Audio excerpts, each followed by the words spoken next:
বাংলার বাড়ি গ্রামীণ আবাসন প্রকল্পের দ্বিতীয় পর্বের যে অনুষ্ঠান সেটা শুরু হচ্ছে। আজকের এই অনুষ্ঠানে আমগুড়ি গ্রাম পঞ্চায়েতের প্রধান সম্মানীয় দিলীপ রায় মহাশয়,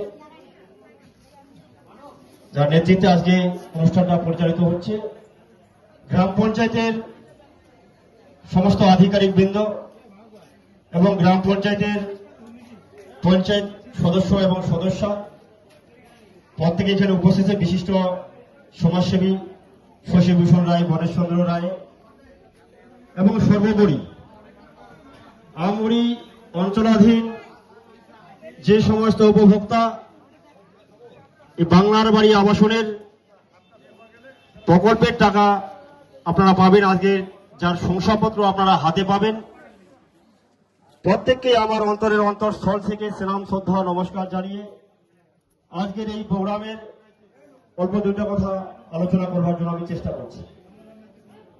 আমরা জানি দীর্ঘ প্রতীক্ষার অবসান। আপনারা কিছুক্ষণ আগে ভিডিওতে দেখলেন এই বাংলার বাড়ি আবাসন প্রকল্পের টাকা আমরা বহুদিন, প্রায় 4 বছর যাবৎ বাংলার গরিব মানুষ, যার মাথার উপরে ছাদটা নাই, যার কোনো ঠিকানা নাই, সেই টাকা প্রদান করা যাচ্ছে না। কেন প্রদান করা যাচ্ছে না? কেন্দ্রীয় সরকার বাংলার বাড়ি আবাসনের যে টাকা, সেই টাকা 2021 সাল থেকে বন্ধ করে দিয়েছে। শুধু বাংলার বাড়ি আবাসনের টাকায় নয়,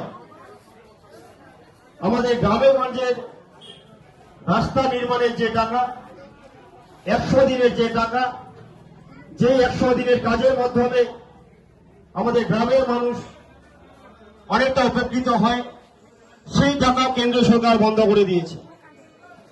বাংলার অগ্নিকন্যা তথা বাংলার মুখ্যমন্ত্রী, মানবদরদী মুখ্যমন্ত্রী, বিবেকবান মুখ্যমন্ত্রী মাননীয় মমতা বন্দ্যোপাধ্যায় বাংলার মানুষের কথা মাথায় রেখে, বাংলার মানুষের কথা চিন্তা করে